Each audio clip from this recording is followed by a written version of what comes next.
መንግስት ከመሬት ጋር በተያያዘ ክስ ሊጀምር መሆኑ ተገልጿል። በዚህም መሰረት በህገ ወጥ መንገድ የመሬት ባለቤት የሆኑ ግለሰቦችና የመንግስት አካላት ላይ ምርመራዎች እንደሚጠናከሩ ታውቋል። በሌላ በኩል ደግሞ ፈቃድ ካወጣበት ክልል ውጭ የሚሰራ ነጋዴ በሚሰራበት ቦታ ግብር እንዲከፍል ማሳሰቢያ ተሰጥቷል። የቫት ተመዝጋቢ የግብአት ታክስ ተመላሽ የሚደረግለት የካፒታል ዕቃዎች ግዢ ከፈጸመ ብቻ ነው መባሉንም አውቀናል።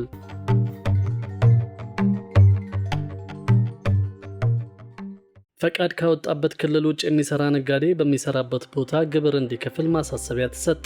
የገንዘብ ሚኒስቴር የንግድ ፍቃድ ካወጣበት ክልል ውጭ የንግድ ስራ የሚያከናውን ነጋዴ ግብሩን መክፈል ያለበት የንግድ ስራውን በሚያከናውንበት ቦታ መሆን እንዳለበት አሳስበዋል። የአዲስ አበባ ከተማ አስተዳደር ገቢዎች ቢሮ ዋና ምዝገባና ፈቃዳቸው በአንድ ክልል ሆኖ በሌላ ክልል በኮንስትራክሽንና በሌላም ዘርፍ የተሰማሩ ግብር ከፋዮች በሚያገኙት ገቢ ግብሩን መሰብሰብ የሚችለው የትኛው ክልል እንደሆነ ማብራሪያ እንዲሰጠው ለገንዘብ ሚኒስቴር በደብዳቤ በጠየቀው መሰረት የገንዘብ ሚኒስቴር ማብራሪያ ሰጥቷል። በዚህም በህገ መንግስቱ አንቀጽ 97 ክልሎች በአስተዳደራቸው ስር ከሚገኙ ግብር ከፋዮች ላይ የንግድ ትርፍ ግብርና የሽያጭ ታክስ እንደሚጥሉና እንደሚሰበስቡ መደንገጉን የገለጸው ማብራሪያው በህግ ድንጋጌው መሰረት ታክስ የመጣልና የመሰብሰብ ስልጣን የተሰጠው የንግድ ስራው በሚከናወንበት ክልል እንጂ የንግድ ስራ ፍቃድ ለወጣበት ክልል እንዳልሆነ አስታውቋል። በመሆኑም አንድ ግብር ከፋይ በአንድ ክልል የንግድ ስራ ፍቃድ አውጥቶ በንግድ ምዝገባና ፈቃድ አዋጅ በተደነገገው መሰረት በተለያዩ ክልሎች በአጭር ምዝገባ የንግድ ስራ የሚያከናውን ከሆነ በእያንዳንዱ ክልል ለሚያከናውነው የንግድ ስራ እንቅስቃሴ የተለየ የሂሳብ መዝገብ በመያዝ የገቢው ባለቤት ለሆነው ክልል ተገቢውን ግብር መክፈል እንደሚኖርበት ሚኒስቴሩ በሰጠው ማብራሪያ ላይ ገልጿል። አሰራሩ ታክስ ከፋዩ በታክስ ህጎች መሰረት የታክስ ግዴታውን ለመወጣት የሚኖርበትን ወጪ ሊያከብድ እንደሚችል፣ ነገር ግን በክልሎች መካከል ፍትሐዊ የሆነ የገቢ ክፍፍል እንዲኖር የሚያስችለው ሲል ሚኒስቴሩ ገልጿል። ከዚህም በላይ ህገ መንግስታዊ ድንጋጌ በመሆኑ መከበር እንዳለበትና ከዚህ ውጭ ሌላ አሰራር መፈጸም እንደማይቻል አስታውቀዋል። የንግድ ስራ የሚያከናውን ነጋዴ ግብር መክፈል ያለበት የንግድ ስራውን ለሚያከናውንበት ወይም የኪራይ ገቢውን ላገኘበት ክልል መሆኑን የሚገልጸው የሚኒስቴሩ ማብራሪያ ለዚህም የታክስ አስተዳደር አዋጅና በሚኒስቴሩ የወጣው የታክስ ከፋይ ምዝገባ መመሪያ ከህገ መንግስቱ ድንጋጌ ጋር በተጣጣመ ሁኔታ ምዝገባው መከናወኑንና ታክሱም መሰብሰብ ያለበት ግብር ከፋዩ የንግድ ስራውን በሚያከናውንበት ቦታ መሆኑን በመግለጽ መደንገጋቸውን አስታውሰዋል። ምንም እንኳን የታክስ አስተዳደር አዋጁ አንድ ነጋዴ ግብር የሚከፍለው የንግድ እንቅስቃሴውን ለሚያካሂድበት ክልል መሆኑን በግልጽ ቢደነግግም አንዳንድ ነጋዴዎች በሌሎች ክልሎች ለሚያከናውኑት የንግድ ስራ ግብር ፈቃዳቸውን ባወጡበት አንድ ቦታ እንደሚከፍሉ አንድ የገንዘብ ሚኒስቴር ምንጭ ገልጸዋል። በመሆኑም ማብራሪያውን መስጠት ያስፈልገው የአዲስ አበባ ከተማ አስተዳደር ገቢዎች ቢሮ በመጠየቁ መሆኑን፣ ነገር ግን ከዚህ ቀደምም ቢሆን በህግ ደረጃ ግልጽ አሰራር መኖሩን ተናግረዋል። ይህ አሰራር በግለሰብ ደረጃ ንግድ ፍቃድ አውጥተው ለሚንቀሳቀሱ ነጋዴዎች እንጂ የአክሲዮን ማህበርና ኃላፊነቱ የተወሰነ የግል ማህበርን እንደማይመለከት፣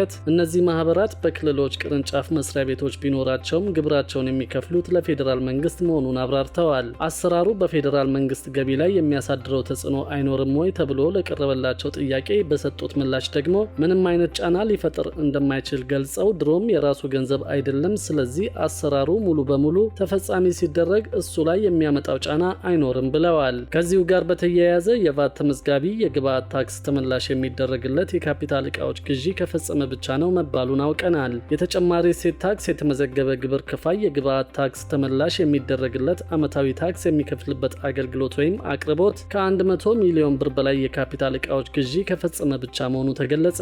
የገቢዎች ሚኒስቴር የተሻሻለውን የተጨማሪ እሴት ታክስ አዋጅን መሰረት አድርጎ ያዘጋጀው የተጨማሪ እሴት ታክስ ተመላሽ አፈጻጸም ረቂቅ መመሪያ እንደሚያስረዳው ወደፊት ሳይሸጋገር ተመላሽ የሚደረግ በብልጫ የተከፈለ የግብአት ታክስን በሚመለከት ባሰፈረው አንቀጹ የቫት ተመዝጋቢ የግብአት ታክስ ተመላሽ የሚደረግለት ግብር ከፋይ በአንድ የሂሳብ ጊዜ ካከናወነው አቅርቦት 50 በመቶ ወይም ከዚያ በላይ የሚሆነው ዜሮ የማስከፈያ ልክ ተፈጻሚ የሚደረግበት ከሆነ ነው ብለዋል። የታክስ ተመዝጋቢው የተጨማሪ እሴት ታክስ ካስታወቀበት ጊዜ ጀምሮ በሚቆጠሩ 6 ወራት ጥያቄውን ካቀረበ የታክስ ባለስልጣኑ በሂሳብ ጊዜው በብልጫ የተከፈለውን የግብአት ታክስ ተመላሽ ማድረግ እንደሚኖርበት ረቂቁ ደንግጓል። ሆኖም እነዚህ ድንጋጌዎች ተፈጻሚ የሚሆኑት ዓመታዊ ታክስ የሚከፈልበት አቅርቦቱ ከ1 ሚሊዮን ብር በላይ የሆነ የቫት ተመዝጋቢ ተቀናሽ የሚደረግ የካፒታል ዕቃዎች ግዢ ከፈጸመ መሆኑን ያስረዳል። በተጨማሪም ተቀናሽ ለሚደረገው የካፒታል ዕቃዎች ግዢ የግብአት ታክስ ተቀናሽ ማግኘት መብት ሊኖረው የሚገባው ተቀናሽ የሚደረገው ግዢ በተከናወነበት የሂሳብ ጊዜ የግብአት ታክሱ የገንዘብ መጠን ሙሉ በሙሉ ተቀናሽ ያልተደረገ ሲሆን ነው ብለዋል። የተዘረዘሩት ድንጋጌዎች ከተሟሉ